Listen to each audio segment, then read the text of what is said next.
We welcome you to Paul Six High School and the WJYFL Championship. Hit a couple wrong buttons there. We are still working here as the third of four games is ready to kick off between Northern Burlington and Belmar. The last game that we saw was a thriller in triple overtime. That ball will go out of bounds as Belmar gets ready for their first possession of the day. And Jordan Evans in the neighborhood. He's going to blow out. Just fixing some stuff with our scoreboard, if you'll excuse us.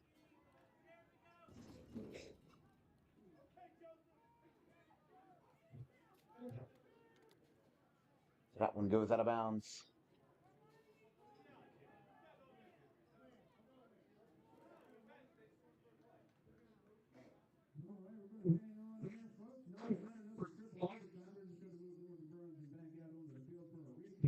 Oh, hold on.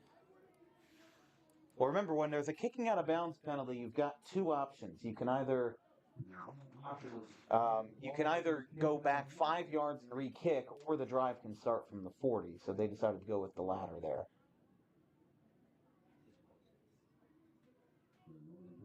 Setting up now on their own 35. And then there goes kick two. See, here we go. Kick number 2.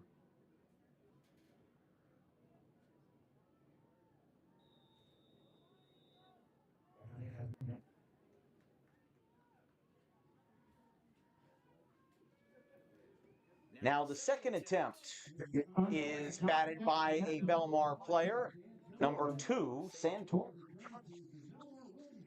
And Belmar will get their possession after all, this time for the 45.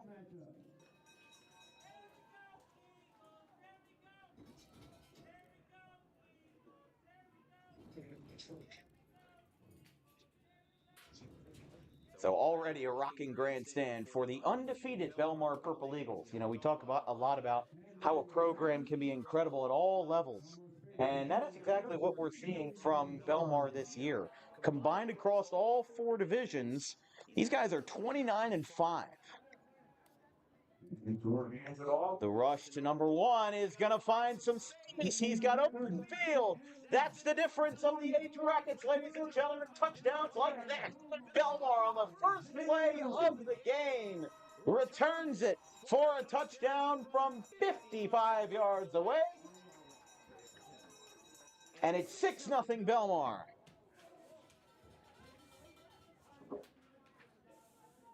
The rush by Isaiah Evans puts the Purple Eagles on the board. And after the re-kick put them at the 45, they wasted no time.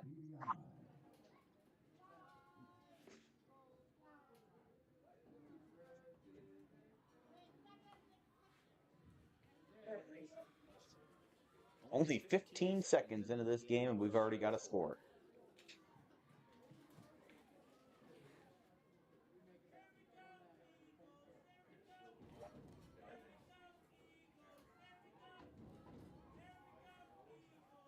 At the 2-yard line, a rush up the middle finds the end zone for a 2-point conversion. Sorry. Yeah, 1 point. 1 point. Still getting used to this new division here.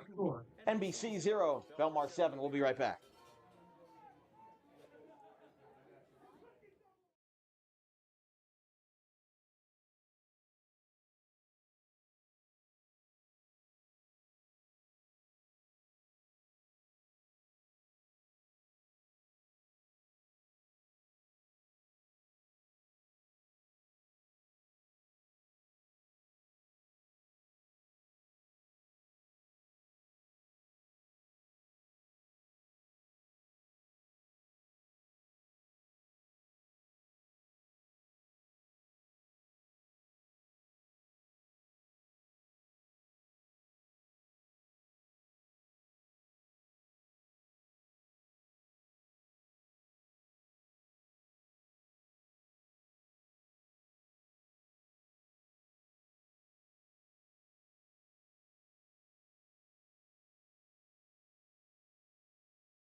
Yeah, they're pretty much stopped at about the 20-yard line. He's one so. Northern Burlington returned that ball back to the 20. On their first offensive opportunity. And with 9:38 in the first, Northern Burlington will have their first chance on offense, trailing by 7.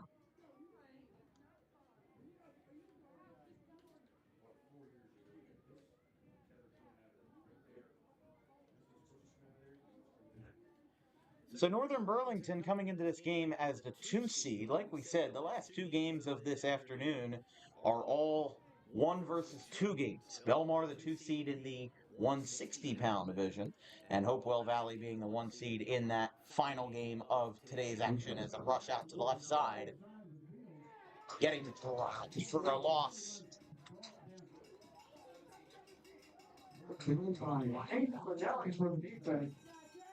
Tackle made by Finelli on the defense for Belmar.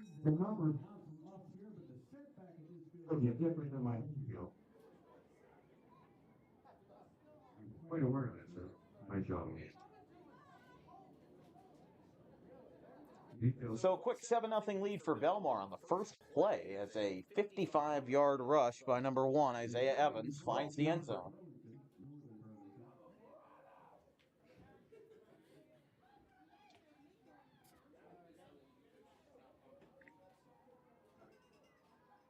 Second and 12 after a loss of 2 on the prior play. Some movement on the offensive line, but now not finding any blockers there. Another neutral gain. Can't get too far with the defense right on top of him.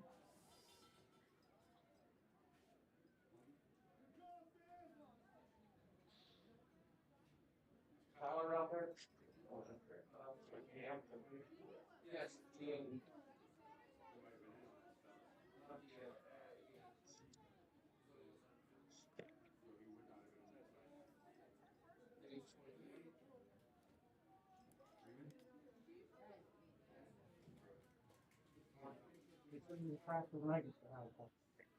It'll be 3rd and 14.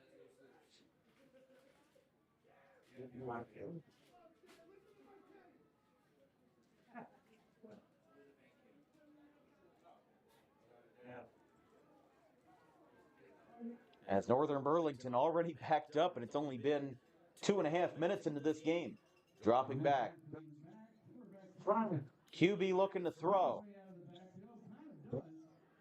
He's able to make it out of the backfield. This will be a gain of something. He's up at the 20. It looks like that'll bring it back to 4th and 10. Marking him at about the 21-yard line. He basically got back to square one. That's really all it was for Anthony Matisich.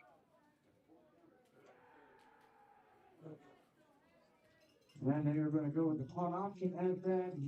Did bring up So Northern Burlington goes with the punt option, and Belmar will take over on offense for their second offensive drive.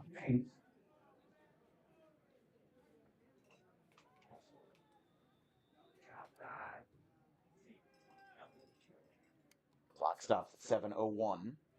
The stop sign, 7 minutes remaining in the first quarter.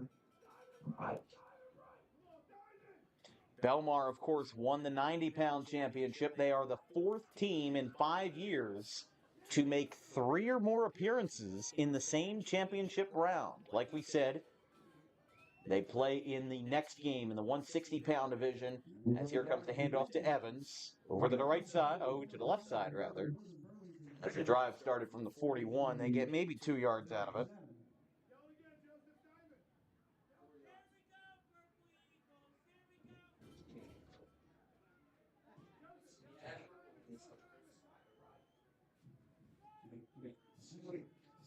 Because 2nd 6 from up here. Belmar is Evans on the carry that last stop. Almost broke Bruce.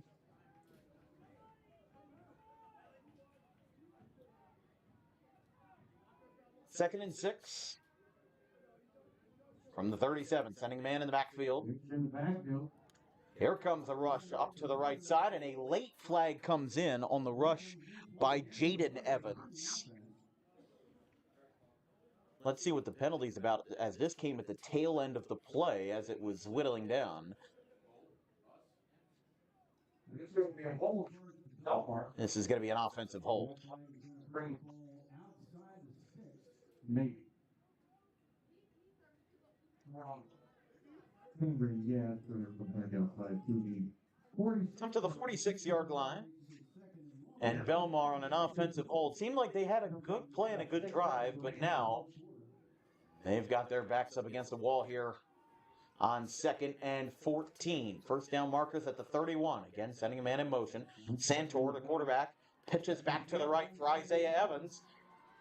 He is on his feet and scampers out of bounds at around the 35. Some more pushing and shoving comes in at the end of the play. Clock still continues. He's at the 38-yard line now. Bring up 2nd down. We're third rather. He's got a little ahead of the down line. Just about halfway through the first quarter, Belmar, just like in the 90-pound game, struck first with a 37-yard rush in the 90-pound game, this time with a 55-yard rush by running back Isaiah Evans. Santor back under center. They send a man in motion. Hand off to Evans. No, never mind. It is a fake. That will have some more room. Will have some more traction to it. That is a first down, Purple Eagles. Somebody else who told the classic here, send him to Belmar first down. Thank you.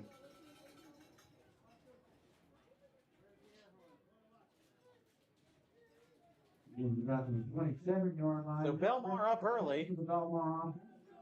Yeah, Dork Evers is talking to Toby. Going up with it on.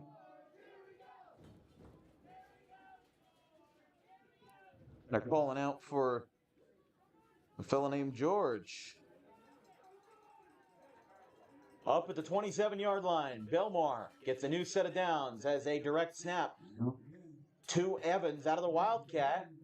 And another late flag comes in. And the whistles finally fly as Belmar's inside the red zone. But let's see what this penalty marker is about. Oh,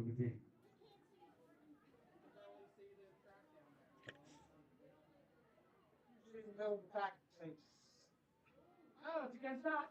No play.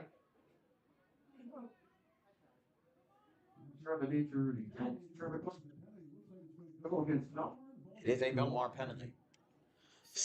A second penalty against Belmar this drive. One was a hold. Not sure what the second one was, but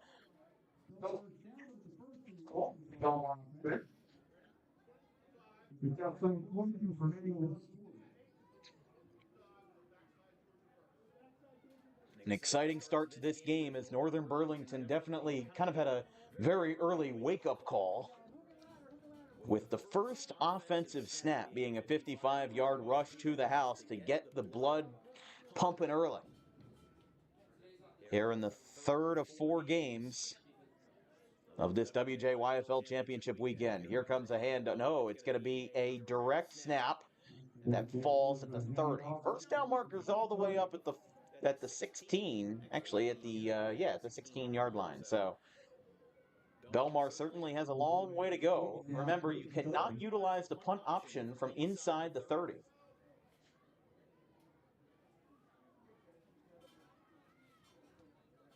With 3:35 and counting in the first quarter, Belmar will be back here for the 160-pound game versus Hopewell Valley as the sun sets at 4 o'clock tonight. Of course, on Thursday, December 5th, tune in to the DWB Basketball Selection Show at 5:30 p.m. on Thursday, December 5th. Should be a fun one from DWB headquarters. Belmar sending a few men in motion. Now moving 3 men to the right. Handoff to the right to Isaiah Evans. He finds room. Will he find the house? He certainly will. Touchdown, Belmar. They strike again.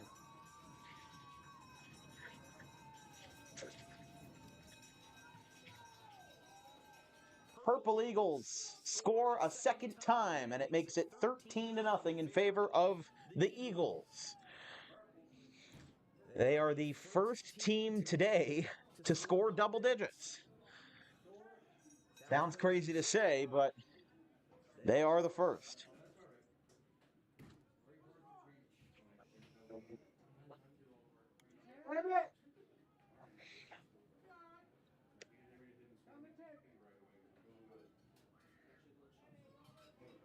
Dropping back, looking for a 2-point pass. It is batted away. Northern Burlington got a right hand on that one. And with 2:58 remaining in quarter number one, we'll be right back. Northern Burlington 0, Belmar 13. But what I was trying to say is I know that this is away and this is home, Yes. but I couldn't remember the team names. I still can't. But I realized when this is live, the names are there. Yeah, they're all lined up. And this is away and this is home. Mhm. So that's all I had to do to make that note. It's a lot easier in baseball when the home team is on the top and Yes. road team is on the top, home team is on the bottom. Absolutely. Do you want to take some more of this? No, I'm good. I got two for a reason. Some more of mine. So I have it so wrong. This is watered down. Yeah. The first one I had was not. It was very full of chocolate.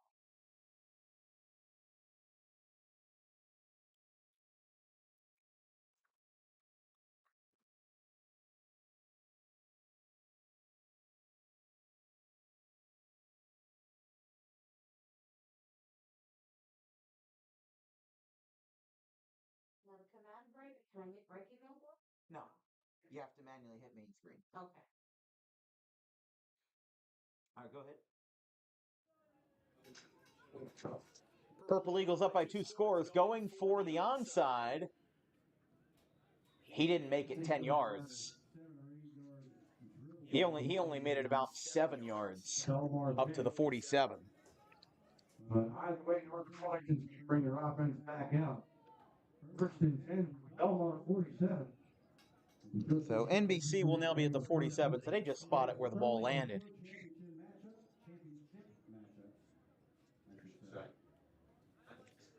Northern finals. Championship team, nightcap, if you will, the 14 years. So as we said, this is the 4th time in 5 years that a team, an organization has appeared in 3 championship games. 2023, it happened with Northern Burlington. They had 3. Gloucester did it when we were around in 2021 for the WJYFL championships. That one goes over the middle, the 48. And then Haddonfield did it in 2019. Haddonfield was the only team that we have records for dating back to 2019 that won 2 championships out of the 3 that they competed in. 48-yard line. But as we said, the low seed antics are over. The rest of the games for the rest of the night are 1 versus 2. We saw in the first game in the 90-pound rather, Lawrence was the 6th seed, and they actually came into this with a sub-500 record in the regular season. And then in the second game, it was a 5 versus 3, and you saw how insane that was, going to triple overtime. To the left side, the rush, a big hit in the back. And that is where we start to realize, oh yeah, these kids are getting older. They're starting to get stronger. The rush by Jaden Novak. He actually seems a bit shaken up after that play. Yeah, Novak's gonna go down on a knee. He got hit relatively hard, and that cold weather makes every hit sting a little bit more. So, minute 50 in the first. Definitely interesting to see how this is shaping out. And he'll be attended to on the near sideline. We're going to take a quick break as they attend to this injured player, Novak. 13-0 Purple Eagles. Yeah, so I just changed that touchdown way back at the Well, normally it's the icon of the team that is on. But I just want to put this big down because make it away and home. yeah. So I'm working on ways to utilize that for baseball so we can jam more things into it. So I don't have the timeout bars up there, Yeah. but if you hit on the bottom right corner of the box, hit that. This? Yeah. Once again, Look at the stream deck. Now you have the timeouts up there. So then you just hit this to go back. Yeah. All right, go ahead. Chase in the middle of it immediately by the defense. Could have lost another yard on the attack. Ball back at the 49 for fourth down. Fourth down. On the rush up the middle, ends up being 4th and 12. Definitely not the start that you want if you're Northern Burlington. You're kind of going in here kind of with a very shocking wake-up call. First play of the game gets taken 55 yards to the house. It's not the start that you wanted, but if you can rebound from that, that would be helpful for the Greyhounds. Wearing the blue on the right side of your screen. This one is an air ball that will bounce off of the left hand of Jaden Evans. The pass intended for Nathan Severe, passed by Matisich, ends up falling short. And Belmar will take over on a turnover on downs with 41 seconds remaining in the quarter. Got a little, like a train bell coming down in front of us here in the grandstands. All aboard the Polar Express. I mean, I've heard the cowbells, you know. You ring a cowbell 3 times, Christopher Walken appears like Beetlejuice, and then you ring the train bell, and Tom Hanks in a mustache and a CGI mustache will make an appearance. Honestly, in 35-degree weather, you might need a fever to get through the day. From the 48, Santor drops back, and whistles blow the play dead. I think we've had some movement on the line. Oh, never mind. Northern Burlington called the timeout before the snap, so we'll take a quick break. 13-0. There is, but I don't have it. And you unmuted the microphone. You hit.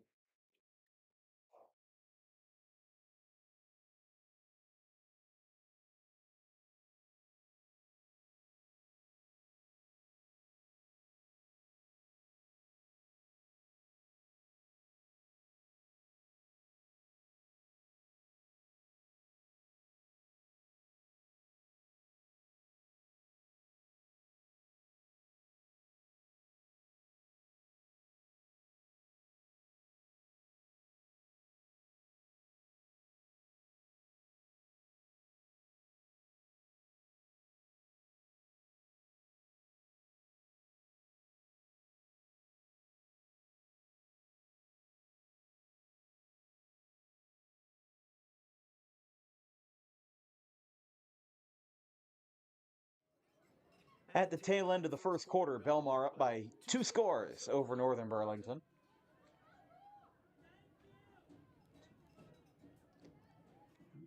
And up this way. First and 10 results in a 5-yard gain to the right side on the rush by the Purple Eagles. Well, then he must have slowed James down. I was going to say, we run into the same problem that the younger divisions had, where their back plate is visible and their jerseys end up getting scrunched up, so their jersey numbers aren't as visible. But I mean, that 55-yard rush and some of the hits we saw on the first line of defense, I think that kind of was a wake-up call for us. Like, oh yeah, these guys aren't 10 years old anymore and, you know, barely being able to move the ball. These guys know how to play real football at this level.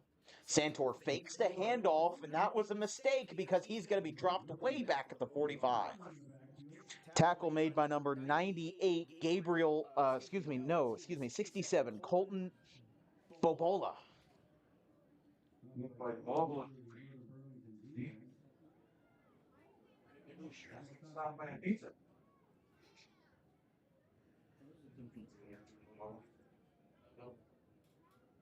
So Belmar going back into the huddle here. Looks like at the end of the first quarter, Belmar starting the game off with a bang. It's the Purple Eagles 13 and the Greyhounds 0. We'll be right back after 1 here on DWB. All right, switch quarter. How many? 10. 10. That's right. Just switch the quarter. Yes, sir. You unmuted the mic together.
Coming to you live from Paul Six High School in Haddonfield.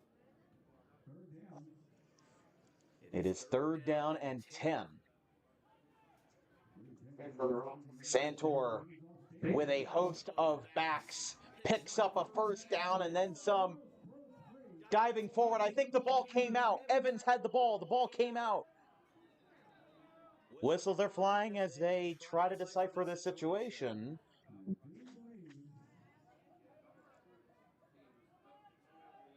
Northern Burlington has it. Turnover.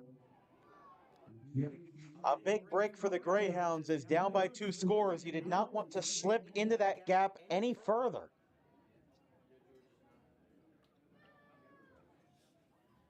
And the Purple Eagles give up that possession.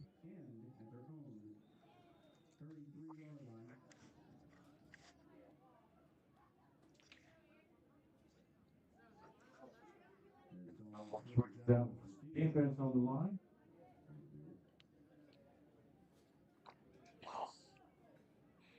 Just past 3 o'clock here in Haddonfield as the sun is starting to shift a little bit across the skyline, and we still have some excellent football waiting in the wings here this afternoon and evening from PVI. Matisic hands it off. We've got a flag coming in at the tail end of the play from the back. This might be a hold coming back.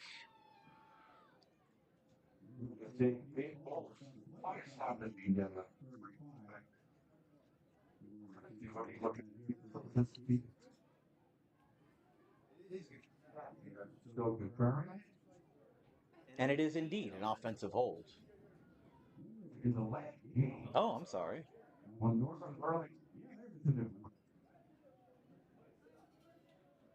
I guessed wrong. I couldn't see his signals clearly. It is a delay of game penalty.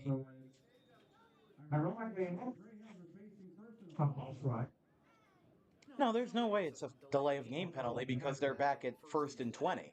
So I would imagine it has to be a holding call if they're at 1st and 20, not 1st and 15. Matisic passes to the flat, trying to find some space in the Belmar secondary, and gets maybe 2 yards. 2nd down and long still for the Greyhounds. I mean, this is one of those situations where it's early and you're still trying to, like, process the fact that you're down by 2 scores, and you're like, all right, well, we got to lock in and make sure that everything is squared away. That holding call obviously doesn't help. But the situation that NBC is facing right now is, look, they're the 2 seed. These guys are just waiting to face each other. And when you have a 1 versus a 2 seed in this kind of bracket, it shows that, look, the 2 best teams in this league are playing. And that means that, the bracket and everything involved, the tiebreakers, they did their job. Rush goes up to the 25. I'm surprised that Matisic isn't trying to pass the ball more here. I think that the way that it's working out for Northern Burlington right now is that they are trying their very best to just get some yards. But I would not be surprised if they try to air out a long ball here on 3rd and very long. They're at the 25. The 1st down marker is 18 yards away up at the 43.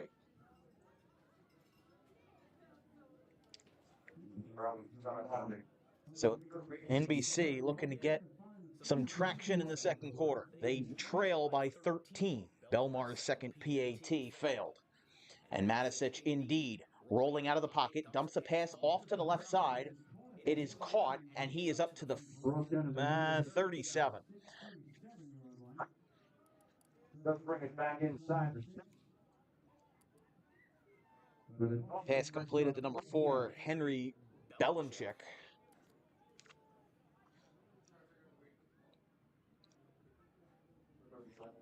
With it being at the 37, I would be surprised if Northern Burlington goes for the punt option. If I'm NBC, I don't go for the punt option here. I think that, what's tried and true works. Fantastic. And I think right now, at this juncture of the game, you have to be concerned about getting points on the board. And with that, you have to be a little bit, and I mean a little bit, bold. You have to be a little bit risky. If it doesn't work, sure, Belmar could get the ball back, but you stopped them on their last drive. So who says that you can't do it again? We have a timeout. Oh, by North. Northern Burlington calls a timeout as they look this one over and see what they want to do on 4th and mid-range. We'll be right back as it's Belmar 13, NBC 0.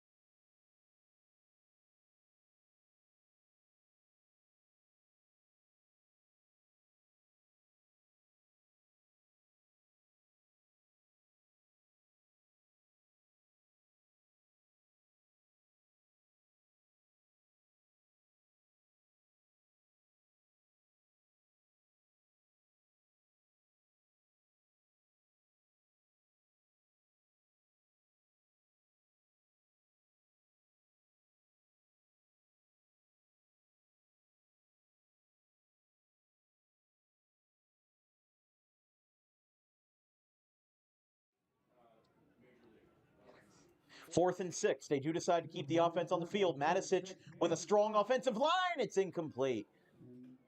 Intended. Looks like intended for Harmon Jr. And Northern Burlington took the risk, but instead falls short. And that will be a turnover on down. So Belmar has it, 6:40 remaining in the half. This broadcast is brought to you by Harper Driving School. In just a couple of years, these 12U kids will have to get their permit and their license.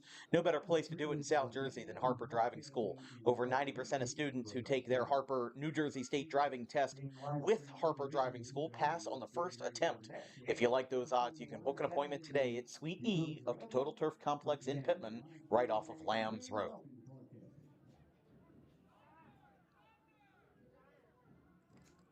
Not one person 10. First and 10 for the Purple Eagles. Some late hits in the backfield. Didn't get too far on that.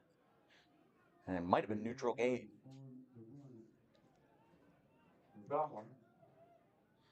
Some Belmar cheerleaders on the sideline. We've seen some cheerleading representation here.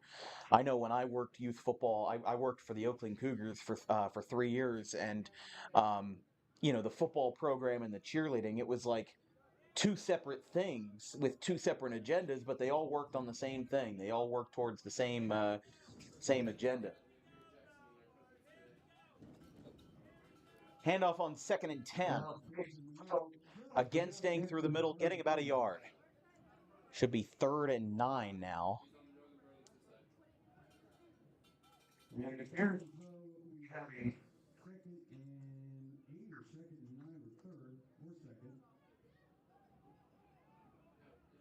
Yeah, I was gonna say there was some confusion on the inner sideline, and you heard it in the public address announcer.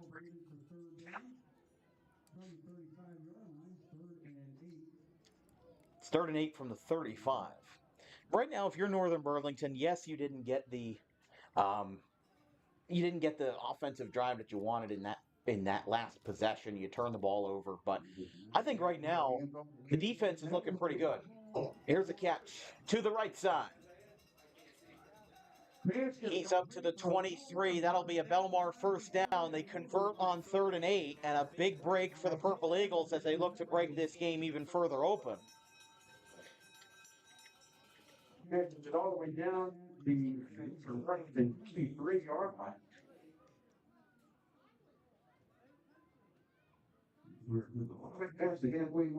So Belmar 4:35 and counting.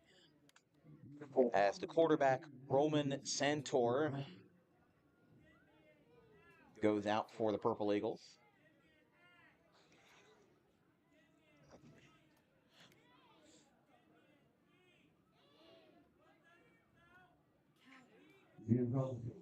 Rush up the middle to Evans. He's got daylight. He's got the end zone. Touchdown.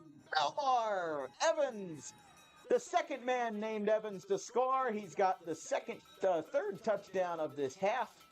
And Belmar is starting to put together a very strong and solid case.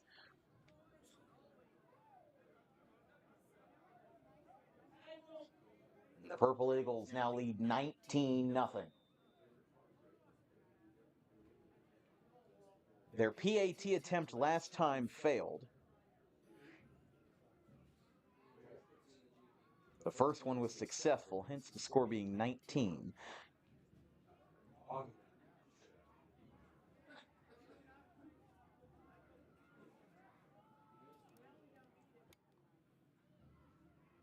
This time a pass, a little too much mustard on it, and it's incomplete.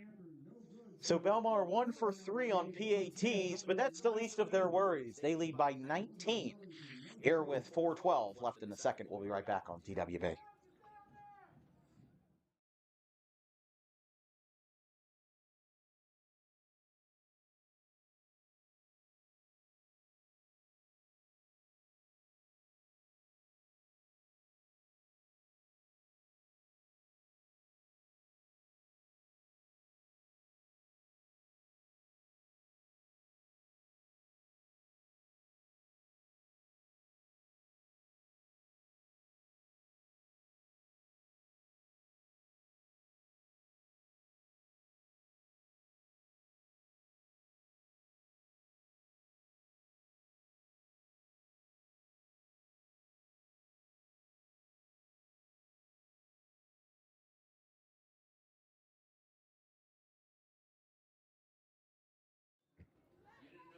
Belmar leads the Northern Burlington Greyhounds 19-0 as the kick will land at the 20.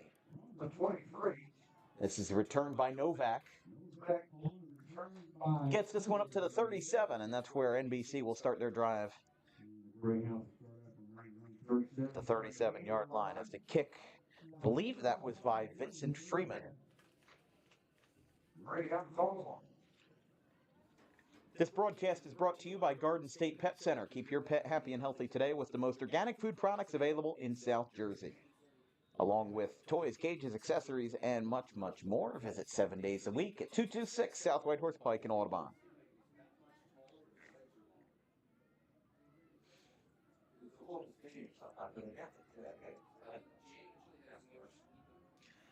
Here in the second half of the second quarter.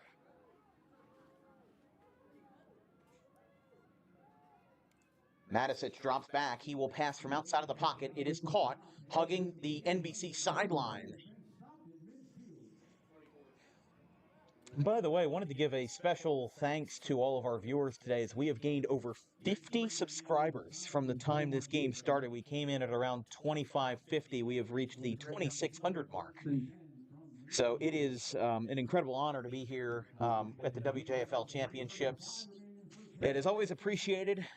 Whether these kids are going to be in high school someday and we might be covering their high school teams down the road, especially for those 14U kids, we might be covering them on the high school field in the next few years. So we appreciate your support. We do have a Venmo account for anybody who would wish to make a contribution at DW Broadcasting. No spaces, no hyphens. Of course, not at all required, but I'm a college freshman at Rowan College of South Jersey, and all goes towards college expenses and, keeping the lights on here at DWB, so it is always, always appreciated. After the new set of downs by Northern Burlington, the rush to the left side falls flat, and it'll be 2nd and 10.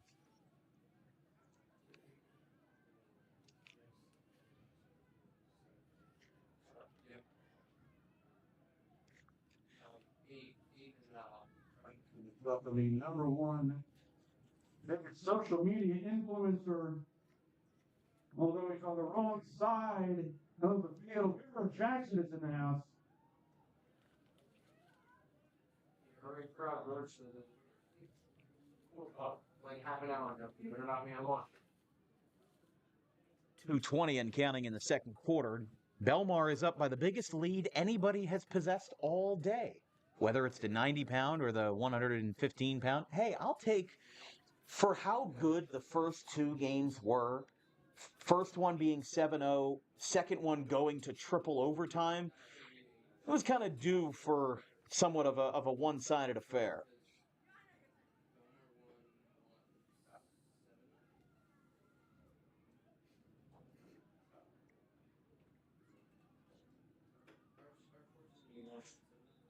Timeout called. Timeout on the field called by Northern Burlington. Northern Burlington and the Greyhounds call a timeout. Well, for the Greyhounds, the bus hasn't left the station yet. However, they are still off the board. 2 minutes exactly in the second, 19-0.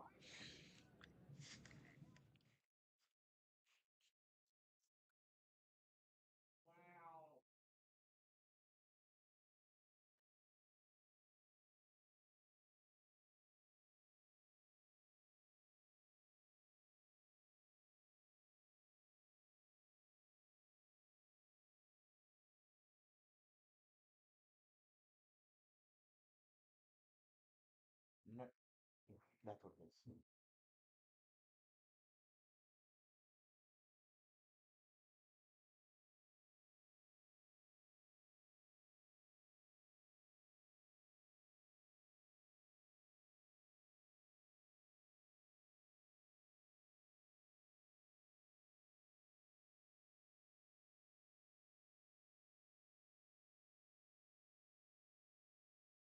Well, Back here from DWB, it is 2nd and 10 in the final 2 minutes of the half. He is wrapped up in the backfield. Matisic. Dan backing in for the 41, 22-yard line. Starting long now for Burlington. It'll be 3rd down and long. They are backed up to the 43-yard line. Not a great drive for the Greyhounds. And not to say that they haven't played good football so far, but Belmar has beaten them at basically every turn.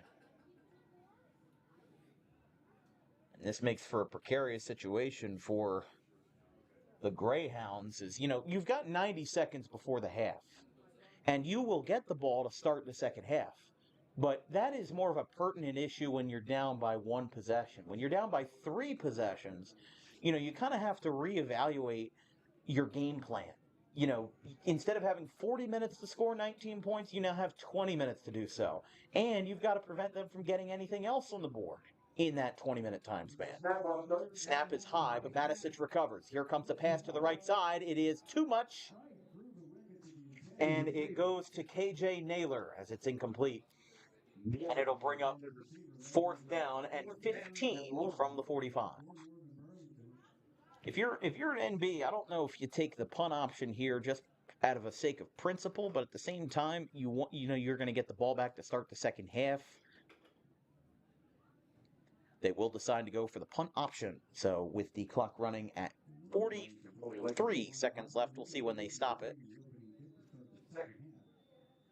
Clock will stop at 38. So the reason why the clock runs when the punt option is called is because, as a normal punt would, clock runs when the punter punts the ball, when the snap is done, and when the punt returner receives the ball and decides to make a return. So that's why about 10 seconds or so gets rubbed off the clock, because in that scenario, it's basically simulating what a punt play would be. It goes 25 yards and lasts about 10 seconds. So that's the reason why there is clock movement in a simulated punt option. 37 seconds remain, however, here in this first half. Belmar retaking the field on offense from the 42-yard line. They lead 19-0 after what has been a thrilling 2 games. This feels like an anomaly out of the ordinary after a 7-0 Belmar win in Game 1 and a 8-0 Pemberton win in the 110-pound division just from an hour ago that went to the 3rd overtime. They fake it. Santor trips up. He is still on his feet, sliding into the 25-yard line, and a monumental gain for Roman Santor, and a first down for the Purple Eagles as the clock stops with 23 seconds remaining.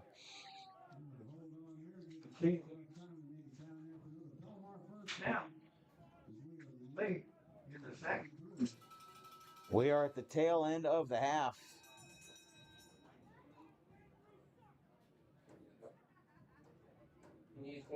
Northern Burlington on the left side of your screen with those blue and gray jerseys, blue tops, blue pants, and gray accents and jersey numbers.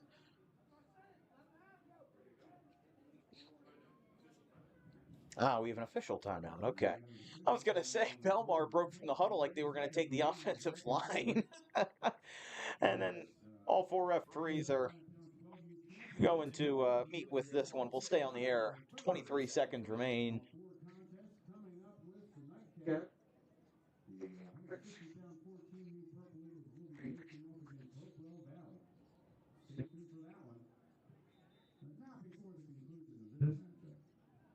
Belmar leads 19-zip over the Northern Burlington Greyhounds.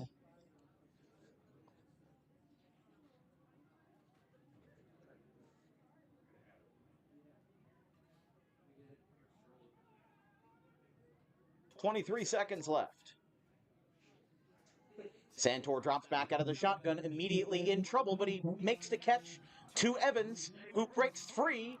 He's still on his feet, diving forward inside the 5-yard line. Belmar has some timeouts. Will they use them?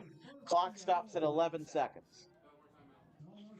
The Purple Eagles do call a timeout. As up by 7, it's the one-eyed, one-horned, flying purple people eagle. Oh, and 11 seconds left.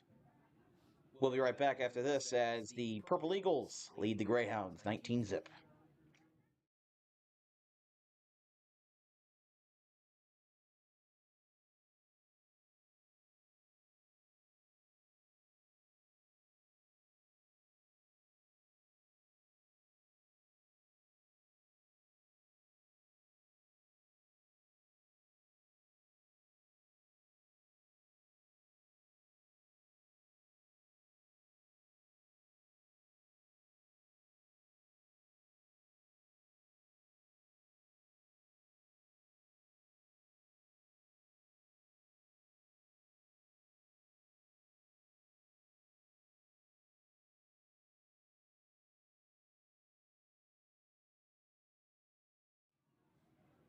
$19-0 Belmar. They've got 11 seconds to find the end zone for a cherry on top before the half. A direct snap to Evans, and he dives forward. Touchdown, Belmar. So that will reach the 24-point threshold, which means that we will have a running clock in the second half. And they did it with 6 seconds remaining in the second quarter. So Belmar might just become the first team since 2019 Haddonfield to win 2 championships in 2 different divisions in the same day. However, crazier things have happened, as we saw last week. It's 25-0. Belmar, to this juncture, was 1 for 3. They were 1 for 3 in PAT attempts, went for 2 passes and failed both times.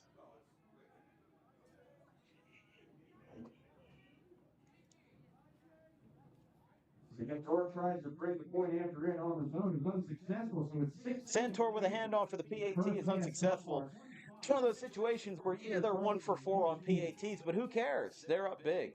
At the 6 seconds left in the half, it is Belmar 25, Northern Burlington 0. We'll take one more break before the half.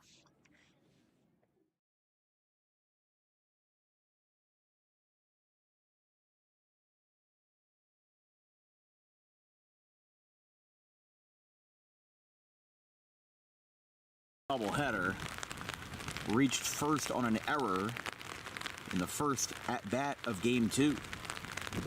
This one's lined into center field. Slider going over. He dives. Did he make the catch? Yes, he did. Ryan Slider makes the catch. Not on a slide, but instead on a dive. 2 away.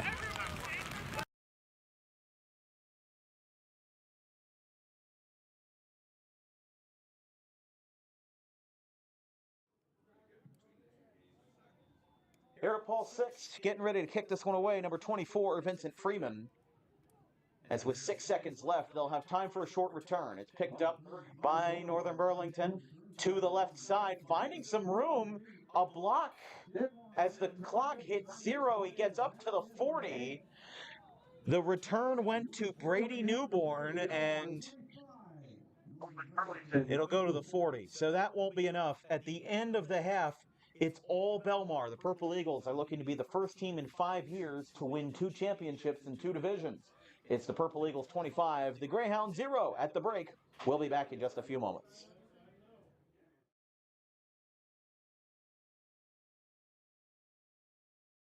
Garden State Pet Center is an independently owned full-service pet store. Our specialty is promoting companionship between people and animals by providing the healthiest product choices available, including all-natural foods, supplements that support and relieve health issues, and innovative products for pet parents. Our goal is to provide our customers with a relaxing environment, and while we're not striving to be the biggest store on the East Coast, we're striving to be the best. No other pet store will make you feel at home like we do. At Garden State Pet Center, we view pets as members of the family. We don't believe in fast, high-pressure sales, but instead matching up the right pet with the right owners, as you are making a lifelong commitment. Together with our team members, we would like your visit to our store to be both enjoyable and educational. Simply drop in and take a look around. View the birds, reptiles, small animals, toys, food, cages, and miscellaneous items. Learn of the services we have to offer and decide for yourself if this is the store you'd like to call your home away from home. Victor Santucci, owner of Garden State Pet Center. Visit us today at 226 South Whitehorse Pike in Audubon, New Jersey. We're open 7 days a week for all of your pets' needs. In life, the road ahead is full of possibilities, but to navigate it safely, you need the right skills. Harper Driving School is the premier driving school serving Gloucester, Salem, and Camden counties. With experienced instructors, many of whom are teachers in local schools, we are dedicated to your success and will help you master the road with confidence. With an over 95% success rate of students passing their road test on their first try, you know your student will be in good hands while embarking on a huge step of their young adult lives, all while avoiding the lines at the DMV and getting insurance discounts. We chose Harper, and so should you.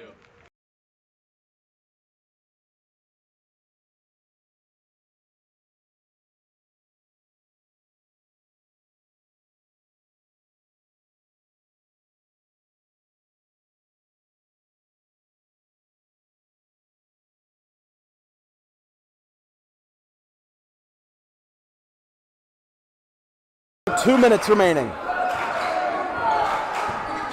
4 fouls on St. Joe's. One more and it's a bonus, which would greatly help Gloucester Catholic. The moving three, good! It's a 1-point game just like that! This place is going nuts!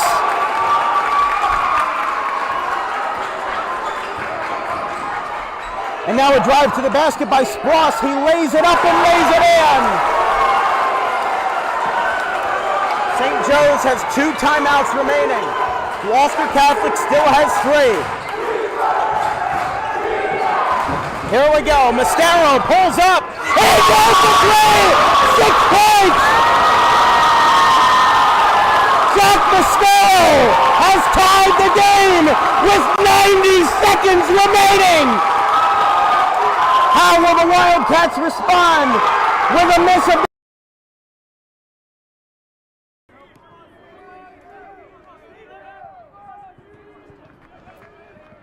Ryan Nutley, who has 3 RBIs so far, is up on deck as here's a fly ball at the center field, going back to the wall. It is gone! 3-run home run, Steve Schaefer.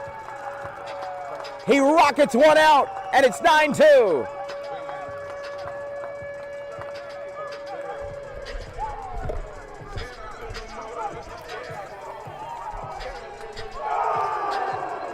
First home run for Schaefer this year, the second hit at home by a Scarlet Raptor. Doubleheader reached first on an error in the first at-bat of Game 2. This one's lined into center field. Slider going over. He dives. Did he make the catch? Yes, he did. Ryan Slider makes the catch. Not on a slide, but instead on a dive. 2 away.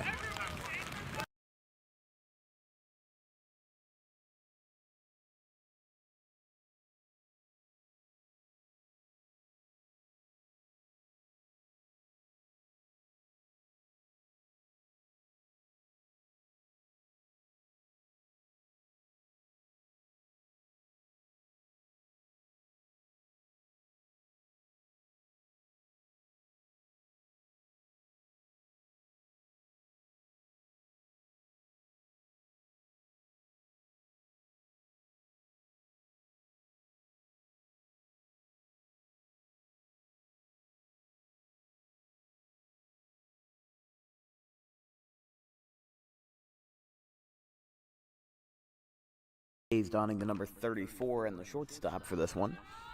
First pitch. There's a line drive into center field. That one is going to drop it. It's going to go to the outfield wall. 1 run will score. Spence is going to make a huge arc around third. She will score to make it 3-0. And here comes the runner to score. It's an inside the park home run for Ella Hayes to make it a 4-0 game, a 3-run inside the Parker to the 2.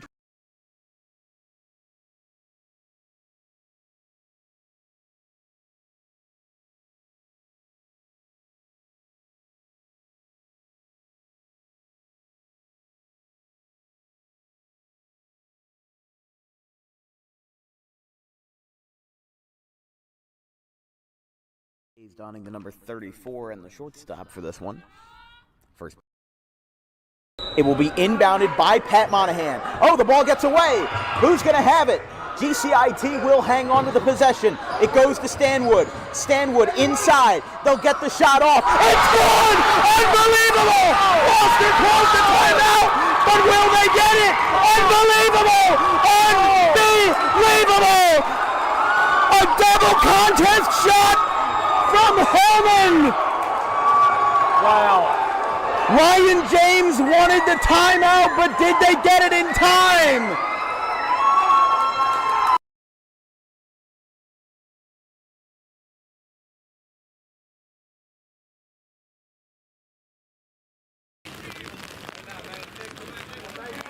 Excuse me, Goldberg is a shortstop tonight, but he had a 400 average in 2023 as a junior.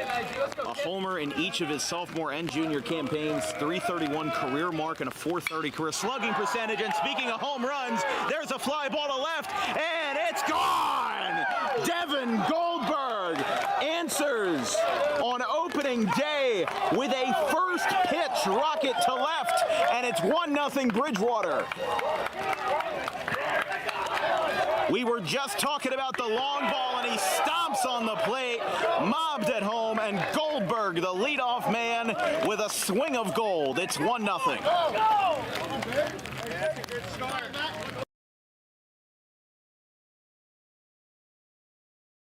Launches one foul. See, Mostero's doing us a service here.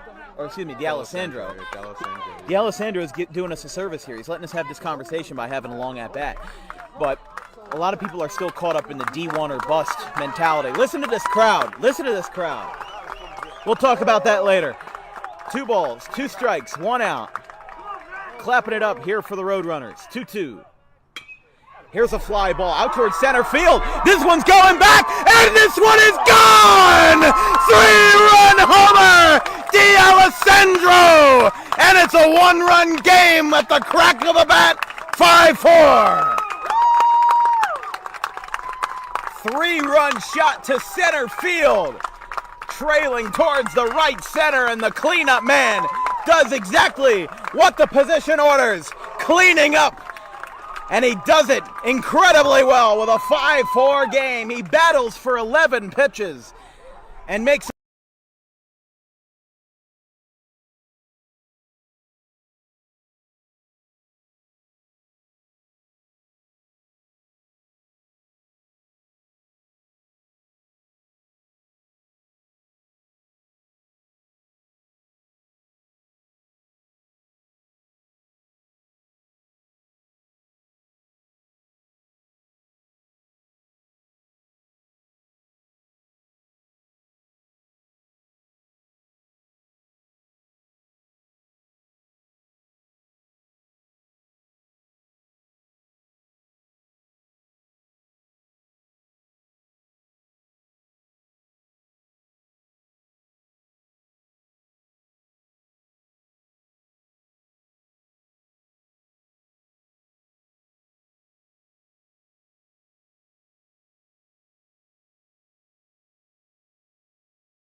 Back here in the third quarter, it's all Belmar.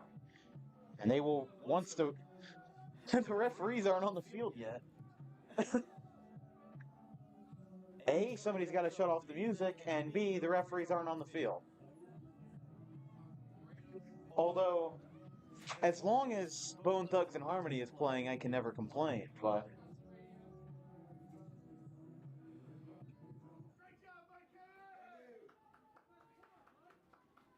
Our public address guy is back. The refs are finally coming back out on the field. That happened a couple times earlier today where the referees took maybe a minute longer than usual to get back out on the field. Remember, we will have a running clock for the second half as Belmar is up by 24 or more. So when the kick starts, outside of touchdowns, injuries, and, well, of course, timeouts would stop the clock. It wouldn't be much of a timeout if it didn't stop the clock. So Belmar and number 24, Vincent Freeman. PVI and Pulsic Stadium have now turned on the lights as the 4 o'clock game right around the corner after this half. 20 minutes remain as it's all Belmar in a 25-0 contest over Northern Burlington. Freeman sends it away. A good kick goes out to the 25. Oh, look at this. He's got blockers. He's going to get all the way up to the 40 and the 39 as it is returned very, very well by number 9, Brady Newborn. And the Greyhounds, with the running clock, at least will have a semblance of good field position to start this drive.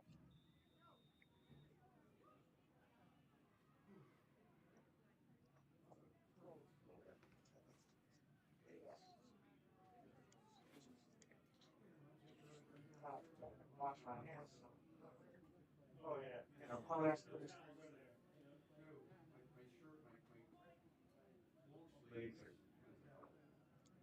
So the Greyhounds start to drive on the 39, the best field position anybody started with outside of course, overtime.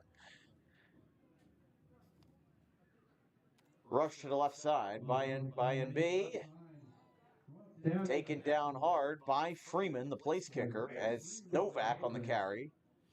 It is a little bit interesting, you know, when you think about NFL numbering rules. A quarterback has to be 0 through 19. But in youth football, those rules are a lot looser. Really, anybody can be what they want to be. And that is why you have a quarterback, that being Anthony Matisich, who dons the number 33. The only other time we really saw that, you know, we've seen it in youth football. We saw it in high school football. I want to say it was Riverside. I think their quarterback wore 44. But in youth football, at least according to what I know, I don't think there's any restrictions on what your number can be. In the NFL, it's like fullbacks have to be 40 through 49, and quarterbacks and punters and kickers have to be 0 through 19, and we've got a fumble snap, and a false start is called on the offense for Northern Burlington. He's going to bring the ball back a little more. While we're at it, let's introduce some of these rosters here in the third quarter as the clock runs again.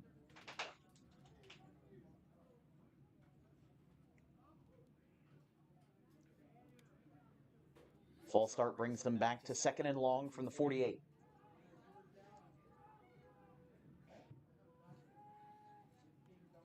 Madison dropping back. Turns a shoulder, gets the cold shoulder instead. A sack on the defensive line by the Purple Eagles. Knock back the Greyhounds even further.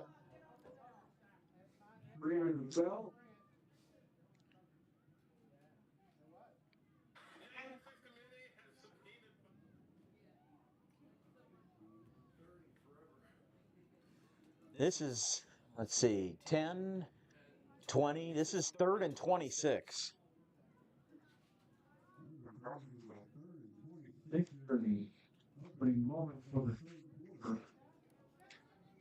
Not a promising start for Northern Burlington, but with the running clock, it's all good news for Belmar.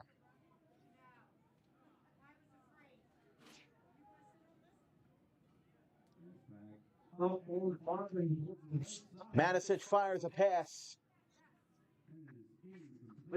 Pass is incomplete. I wonder if they'll go with the punt option here. I mean, on 4th and 26, even on a punt option, you give the ball back at the at 25 yards away. So you don't even get it up to the first down marker.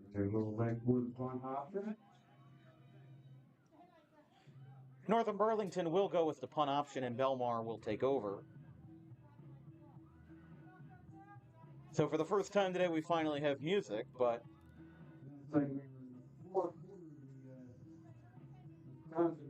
Stadium, but not quite. as long as it's not every play like it was at Camden Catholic, I can't complain. Well, the funny story with that, people were asking me what happened to the Lenape-Camden Catholic game. It actually got taken down by YouTube. We've been working on for the past couple of weeks, like literally going through every play and muting the audio from in between each play. It butchers the commentary, but we just want to get the game back on YouTube because the Camden Catholic public address folks, they played music at every stoppage. Injury timeout, here's music. Even like at this moment, they would start playing music at every down, at every stoppage. I really couldn't believe it. But all of that music being played, and with us being on the roof of that Camden Catholic Stadium, resulted in YouTube copyright striking the video, even though we didn't have any control over what music was being played. So either way, we are working on getting that video back online from October the 30th. 5:35 and counting in the third quarter, already almost halfway. Evans back to the 50, and this should be a first down for Belmar on forward progress. If not, it's short by a yard, if that.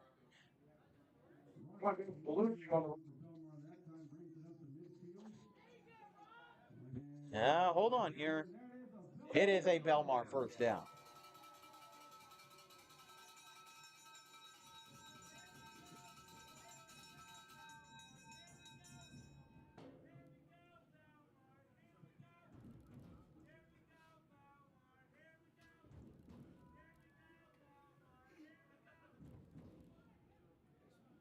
Handoff to the right side by Belmar, gets a yard or two on Evans. Jaden Evans on the carry. Don't forget, for the Belmar fans at home, you'll be back in action in just a few hours as the 160-pound championship between the Belmar Purple Eagles and the Hopewell Valley Bulldogs will be next at the conclusion of this game.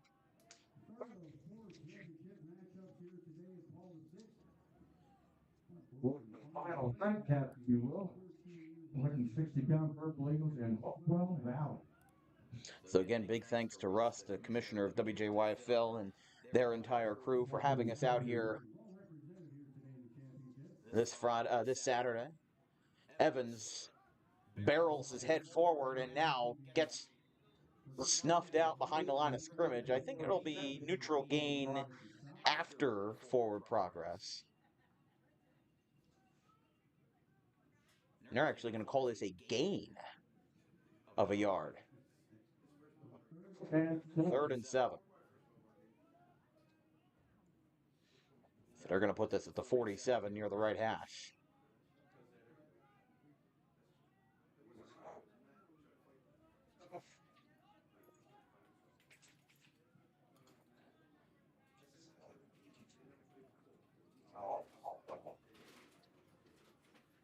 Another handoff to Evans. He's been the go-to guy. Isaiah Evans, number 1. Jaden Evans, number 3. I would assume relatives of some kind. Twins. All right. I mean, Evans isn't like a Willingsworth. You know, it's a relatively common last name, so you never know. But twin brothers making some impacts. Jaden Evans had the first touchdown of the day, a 55-yard rush on the first offensive snap of the night. Put Belmar up early, and a lead that they have not relinquished and instead expanded on throughout the course of this contest.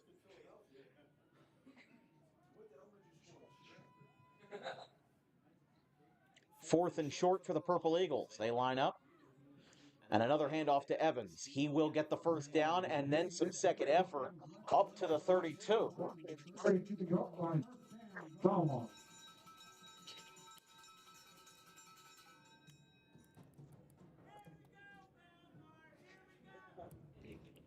They've kind of got their own mascot in the stands over there, that gentleman.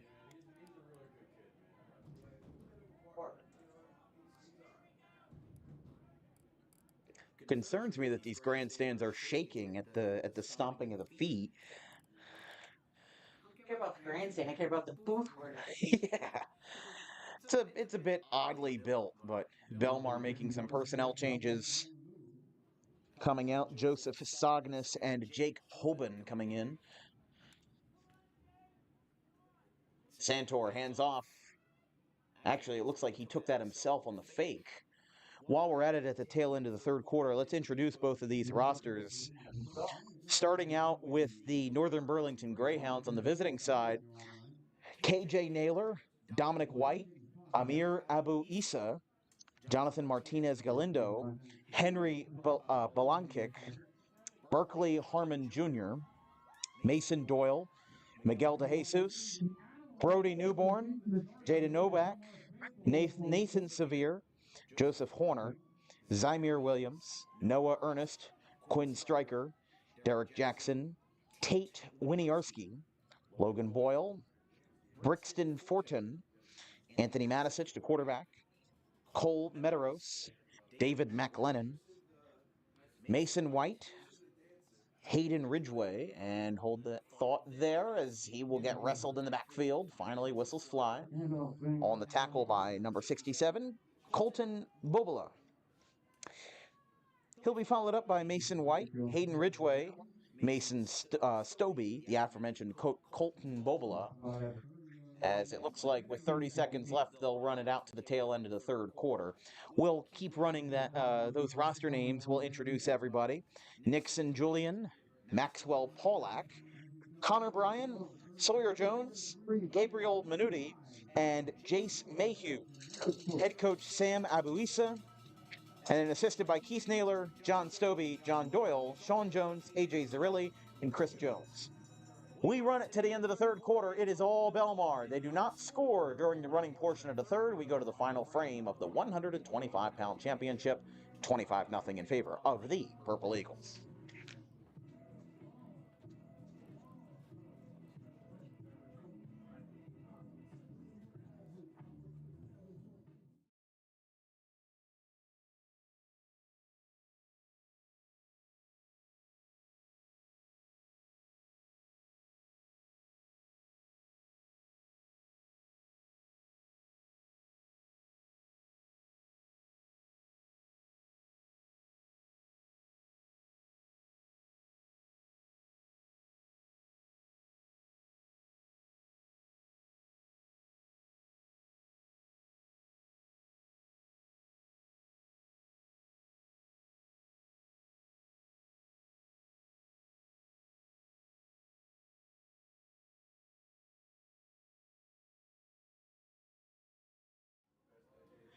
Fourth quarter ready to start as Northern Burlington trails Belmar 25-0. As we said, Belmar would become the first team since 2019 Haddonfield to win 2 championships in one championship weekend. Rolling forward, that should be enough for a first down on the dive by the second twin, Jaden Evans. As we start the fourth quarter and as Belmar inches towards the end zone, or towards the red zone, eventually maybe towards the end zone, let's introduce the Belmar Purple Eagles roster, starting out from 0 to 99 with Dante Goree, Isaiah Evans, Roman Santor, Jaden Evans, Zandre Edwards, Rocco Colucci, Cameron Moss, Tommy Lego, Jason Hull, Michael Kenny Jr., Mason Donnelly, Justin Reed, Daheem Hamilton, Jakai Moore, Alessandro Beck Blair, Jacob Ehert, Chase Finelli, Kyler Van Camp, Jaden Myers, and on third and short, this should be enough, maybe should be enough for a Belmar first down, and it will be. First down, Purple Eagles. Vincent Freeman, Zadazaya Hamilton, Dominic Accardo, William Ostrom, Billy Lynn, Jake Hoban, Jace Iannuzzi, Patrick Gardiner, Chase Naughton, Patrick Ferguson, Anthony Chiano Doherty, Mason Trout, Michael Fugate, Nick Stabb, Braden Gill, Jaden DeMeo, Joseph Sognas, Nicholas Lero, Michael Foyle, Landon Shanzy, and Joseph Doolin, number 99. First down with Belmar in the red zone at the 19. That one gets snuffed down at the line of scrimmage. Second down. Don't forget, these kids in just a couple of years might be playing some high school basketball. If you're interested in that, we are doing our Dan Wilkins Broadcasting basketball selection show on Thursday, December 5th at 5:30 p.m. from DWB headquarters. We'll unveil our 30-plus game winter schedule from December 17th all the way to February 15th and beyond, including conference tournaments, Christmas tournaments, and intense regular season action. Of course, with the clock running, makes this second half whiz by. We're not even at 4 o'clock yet. And the rush up the middle finds a little bit of traction, but not enough to make something stick.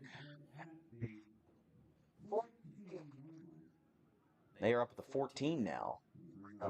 Down. I keep hearing that train bell, and I want to say, all aboard! All aboard the Polar Express!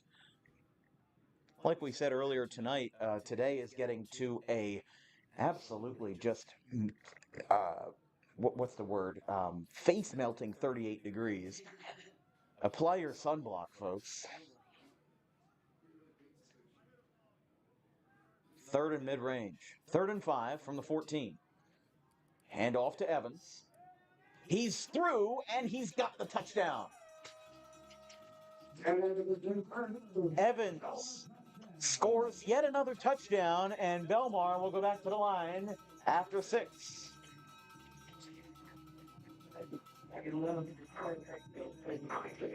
Belmar finds the end zone again to make this a monumental 31-0 game.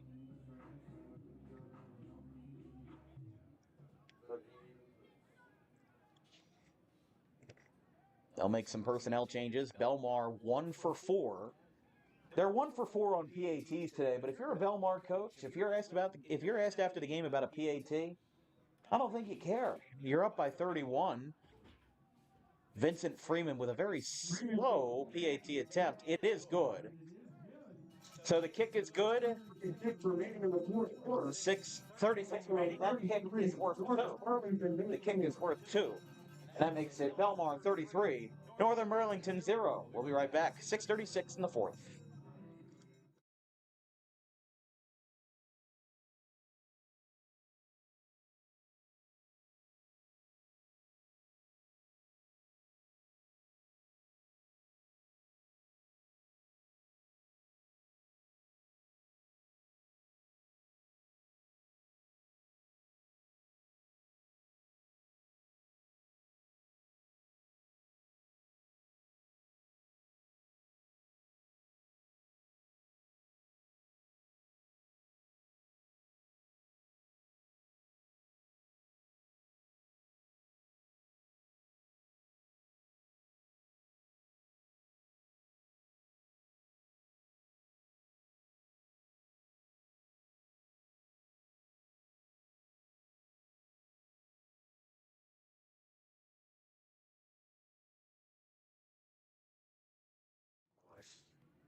Kickoff with Belmar up 33. Got out on the 23-yard line. Finding some more space up to the 40. To the 40 before forward progress.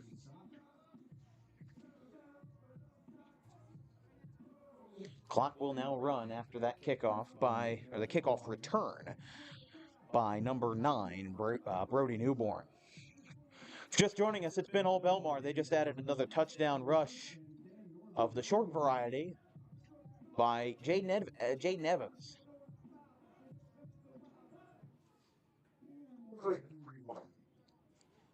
So some good kick returns by Northern Burlington. I mean, that's some of the silver lining that we've seen today is Northern Burlington has had a very proactive special teams crew on kick returning, and they've had good flashes on offense. And I wouldn't say Northern Burlington is playing a bad game, as here in an empty backfield, we've got movement and penalty marks.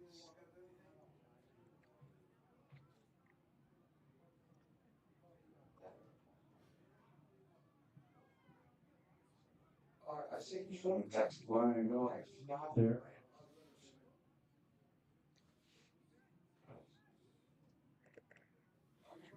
False start on Northern Burlington knocks him back to 1st and 15 from the 30. Actually, I'm sorry, from the 36, so it's a little bit off there. It is a brisk Saturday night, as most of the leaves have fallen off of the trees. The few that remain are widowed and forlorn and have this orange and red color as we approach the holiday season. And that's a perfect time to mention that we are selling Dan Wilkins Broadcasting merchandise. We don't have an official website yet, but we are selling t-shirts, hoodies, hats, and now drawstring backpacks and beanies. Hoodies are on sale until January 1st for $25. The regular price is $35. You can get them in black, gray, or white, or you can add a custom color for $10, which would bring you to your normal price.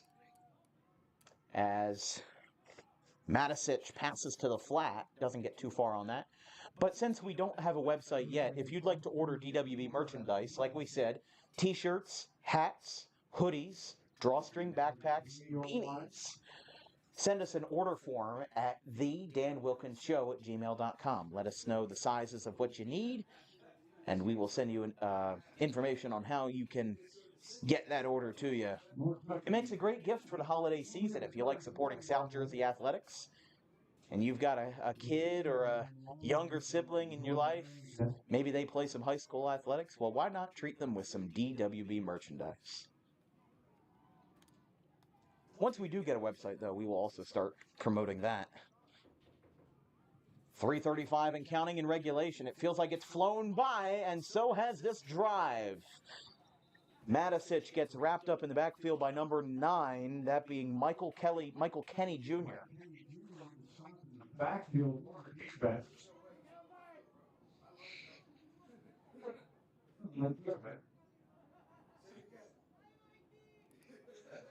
Not me.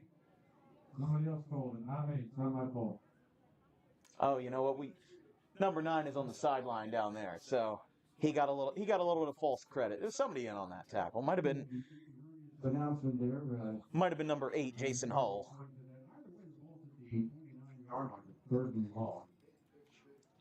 So this is 3rd in Burlington County. Oh, we've got a Gatorade shower. Coach Colucci for Belmar. Now they've got to kick the ice off the field. Pass is, wow, a big hit. Broken up, intended for number 2, Amir Abu Issa, and Isaiah Evans, who has done everything this afternoon for Belmar. Yeah, look at this. They're kicking the ice off of the field because the coach in shorts in a balmy 38-degree day decided to wear shorts. My grandmother would have slapped me in the head if I wore shorts in 38-degree weather. But we're within 2 minutes of regulation here. Belmar with the running clock. They scored to bring the threshold to the running clock with 6 seconds remaining in the first half. They have not relinquished, and they haven't left a point in this game. Northern Burlington certainly taking their time as we get into the final 90 seconds of this matchup, and then the nightcap and the matinee will follow between Belmar and Hopewell Valley in the 160-pound division. Of course, the last time we saw a game of that caliber was Northern Burlington and Gloucester from 3 years ago. Here comes a home run ball. It is caught by Newbarn on his feet, getting to the 39. He went out of bounds, but remember, The running clock still reigns, so maybe Northern Burlington can get a late score on a very nice pass from Matisic, and the catch by Newborn.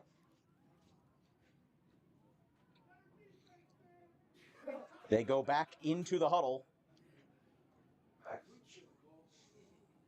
at the 43. We do have a timeout.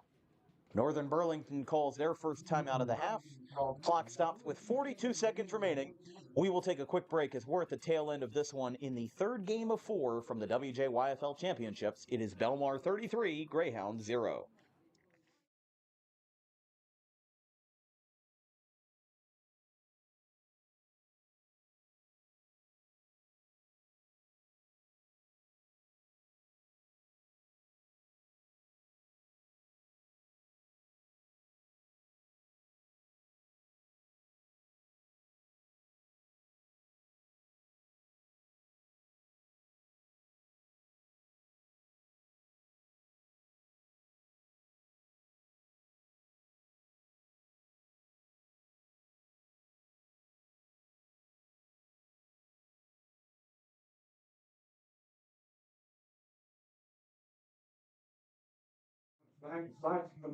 Sorry about that, folks. We came back late, and Matisic on the rush gets up to the 37. Northern Burlington is calling another timeout with 32 seconds remaining now. So they are at 2nd and 4. The clock stops with 32. They have used their second of 3 timeouts. This broadcast is brought to you by the Dangerous Adrenaline Wrestling Gladiators, Dog Wrestling, South Jersey's premier independent wrestling organization, bringing you high-flying action and non-stop competitiveness and action throughout the entire state of New Jersey. For more information on future events and ticketing, visit DAWGProWrestling.com. DAWG, DogProWrestling.com.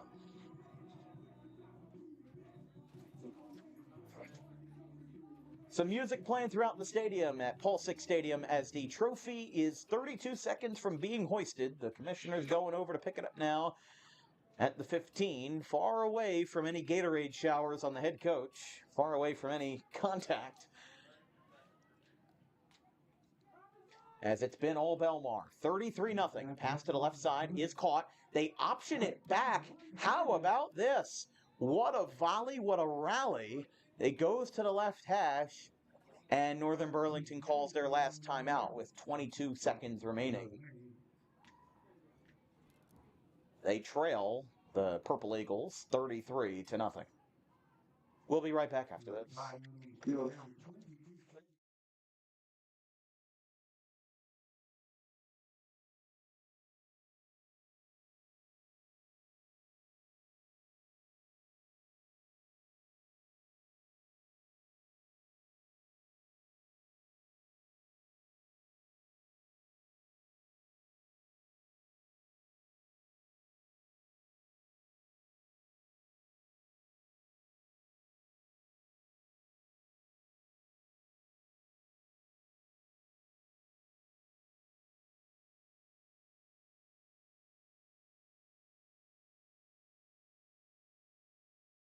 Go ahead. Could be the last game of the night, or could be, I'm sorry, last play of the night. Last play of the game. Third and mid-range, it is caught. Oh, they're going to go with a double pass here. Oh, not. They're going to pump fake. He's going to just run out of bounds with 10 seconds left. Kind of confusion reigning throughout. And the Belmar Purple Eagles will win the 120-pound edition of the WJYFL. A dominant win. And for the first time since 2019, a program has won 2 championships in the same weekend, in the same day. Well, I'm saying out of teams that have appeared in 3, because these guys are playing next. Yeah, I mean, these guys are the real deal. 4 straight championships for Belmar. These guys are the real deal across generations. I mean, a 4 straight championship solidifies them in very, very exclusive company. The fans are standing here as Belmar and Hopewell Valley look to trade sides in the 160-pound division, as it was all Belmar start to finish. And that'll be an end to us for the 125-pound division. The 160-pound division will follow. Probably, well, we're actually just a little bit behind on time, but not too far behind.